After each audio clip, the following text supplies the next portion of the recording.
guys, welcome back to my channel. It's MissyMaroon, and today I have a review on the book Crimson Bound by Rosamund Hodge. And she wrote Cruel Beauty, which you can see my review of that. I will have my book review playlist linked down below. I reviewed that book as well as many others. So yeah, I'm just going to jump straight on into it. This is a book that is supposed to be loosely based on Little Red Riding Hood and that whole storyline. Really, the only similarity I could find between Little Red Riding Hood and this is that she would wear a red cape, and that, like, at the beginning it mentioned how that was supposed to protect her from the Forestborn, and that was kind of it. So really what this book is about is this girl whose name, what is it? Rochelle. Pardon me, Rochelle. And she lives in this little village, and she's growing up learning how to be it's a knot maker or something. I forget what it's called. Shoot. Yeah, it doesn't say what she's trying to be, but she makes these little knots and stuff, and then they have magic inside, and it's supposed to protect her village, and in total with all the other fellow knot-making witches, it's supposed to protect the whole kingdom from what is known as the Forestborn and the Bloodbound. Bloodbound, since that's where it starts, they are people who dwell in the forest, and the forest is magical, and it's a dark magic, and they aren't people per se anymore. They have lost their hearts, and they have no emotion or anything. Their only drive in life is to hunt on humans and other living creatures too. They love the hunt, is to hunt and to dance and just kind of succumb to worldly pleasures in a way. And then the Forestborn are, wait, am I getting this mixed up?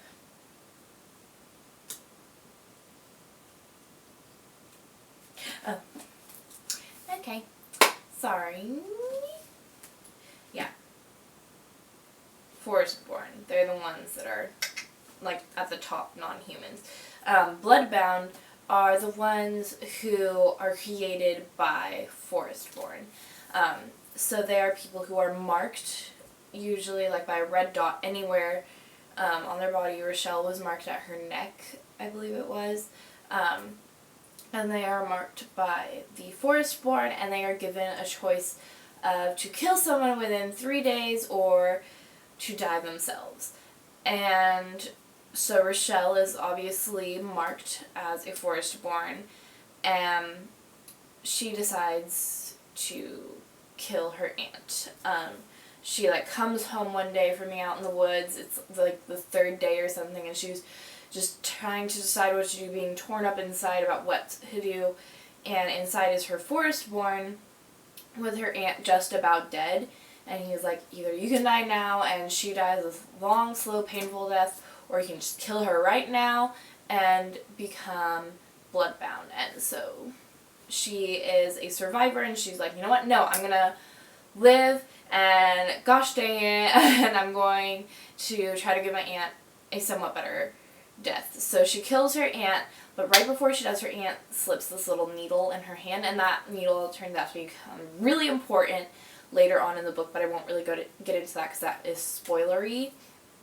So jump to a couple of years later. She is now working for the king. She is one of the king's bloodbound, and these are the people that kind of patrol the kingdom, and they make sure that no remnants of the forest pop up in the city and kill people or mark people as bloodbound, because the forest, like I said, is this dark magical presence, and it pops up wherever it can, and it has these magical creatures that come out and kill people, and so they're called woodspawn or something.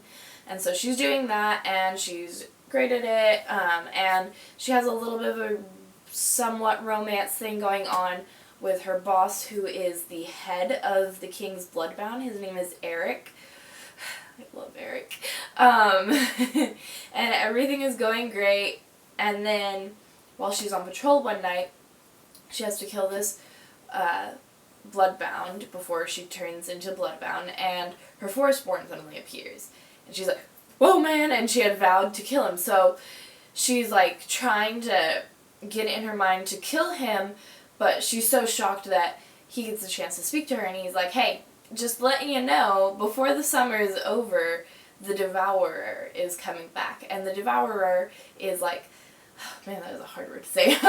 He is the great enemy, evil force in this book, and he it's not fully explained what he is, other than that he has to possess a body because he has no physical body of his own, and then he will eat everything, including the sun out of the sky, and like that's a big deal.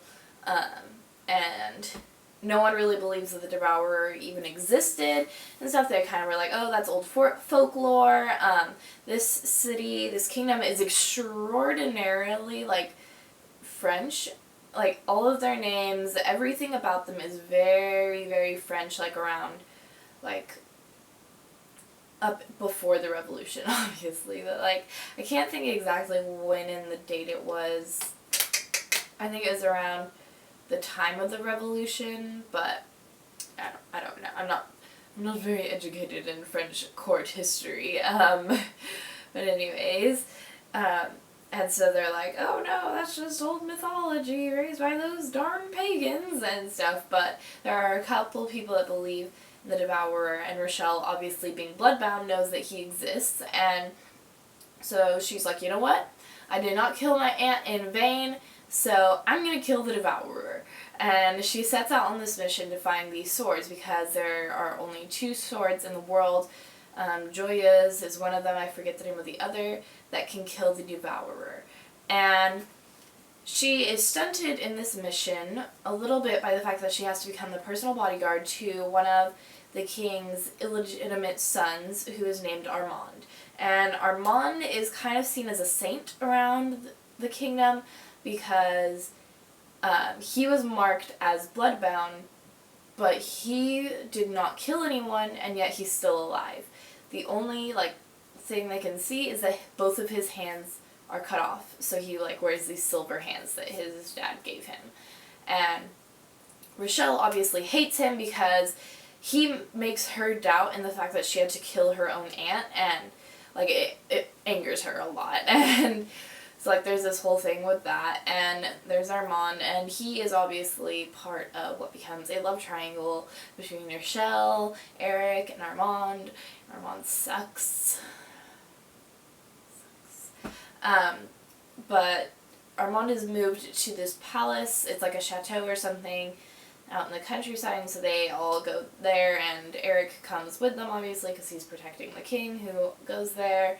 And this whole plot unravels about the Devourer coming back, and who to trust and who you can't trust and all that good stuff. It's a really, really good storyline. The plot is good. It takes turns and twists that I didn't fully expect. Like a couple pages before, as the clues came, I started to expect them. But I mean, obviously, it made itself more apparent as the book went on. And this is just genuinely a really good book. It was a really quick read for me. I think I read it in a week, but I read it a couple weeks ago, so I'm blanking a little bit on some of the details. But yeah, I read it like in a week, and it was really, really good. I highly enjoyed it. I really enjoyed this author, Rosamund Hodge. I wish her other book was published in paper form, but you can only get it online right now. So I'm waiting on that to come out in paper form, because I can't read online. It gives me headaches. So for now, I enjoy Cruel Beauty and Crimson Bound. And yeah, I would rate this book probably like an 8 out of 10. Like, it's not some profound, amazing book, or a book that I'll read over and over and over and over again, and I'll recommend to every single person I see. But it's definitely one that I would really recommend to people that I know would like it, and that I do not object to reading it all. But really quickly, before I say my goodbyes to everyone, I need to jump to some spoilers. For all of those of y'all who have read Crimson Bound, I want you to like comment down below about what you think of this. And for those of you guys who don't want any spoilers about anything, just switch off now. I will see you next week or something. So goodbye to those of y'all, but to everyone else who's read the book or doesn't mind getting spoilers, what the heck? Okay? I am not okay with how Eric and Rochelle's thing evolved and then collapsed and stuff, and I hate Armand. He's so stupid. He's like just such a bland, boring character, and like she falls in love with him out of nowhere. And I'm really not okay with that because she and Eric are perfect for each other. Like she even admits how like he's the only reason why she's still alive and she loves him, and even though he was the Forestborn who marked her and like he did all this terrible stuff, she still loved him and she still like misses him. And when they were Eric and Rochelle and they were just the two of them together, and I'm so upset about this. Like I was reading it and I was just getting angry and angrier and like more and more upset and stuff because I shipped them so hard. I like was texting my friend Jamie and I was like, Jamie, what the heck? What is wrong with this author? She's messing with my ship and I'm not okay with it. And then when he dies at the end, because he's like, no, I can't go back to a mortal life, and it's like, with Rochelle you could have, and then she wouldn't be with Armand and life would be perfect. Yeah, it got me upset and very emotional. I love Eric. Like, I don't care what he did, I love him, and, you know, I kind of want to know his backstory a little bit more, and find out what happened to him, and how he became Forestborn and Bloodbound and all that and good stuff. Yeah, it's a good book. Even with the whole Eric Rochelle thing collapsing and burning in my face. Yeah. So leave a comment down below telling me what you think about that whole shebang, but try to be a little bit discreet in the comments in case anyone who hasn't seen that and doesn't want spoilers is checking down below in the comments. Yeah. Okay, I will see you guys next week. Goodbye!